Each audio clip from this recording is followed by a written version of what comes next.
ဒီလို AI ဗီဒီယိုအတူလေးတွေကိုဘယ်လိုဖန်တီးတယ်ဆိုတာအဖွားပြောပြမယ်နော်အပေါ်ကညားပြထားတာကိုကြည့်အထဲကိုဝင်လိုက်နော်ကအဲ့ဒီစာသားကိုရိုက်ပြီးရှာကြည့်တွေ့ပြီဆိုအဲ့ဒီအထဲကိုဝင်လိုက်နော်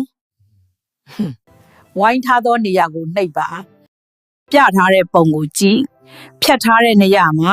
ကိုယ့် email ကိုထည့်ပြီးအောက်ကိုနှိပ်ပါဝိုင်းထားသောနေရာကိုနှိပ်ပါဝိုင်းထားသောနေရာကိုနှိပ်ပါဝိုင်းထားတဲ့နေရာမှာကိုလှုပ်ချင်တဲ့ဗီဒီယိုမျိုးကို AI ကိုလှုပ်ခိုင်းပါခိုင်းပြီးတာနဲ့ဘေးကခလုတ်ကိုနှိပ်လိုက်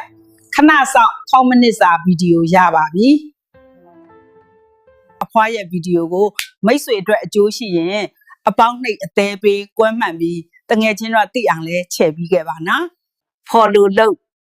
အသေးပေး comment ရေး share ပေးသူတိုင်းတဦးချင်းစီကိုကျေးဇူးတင်ပါတယ်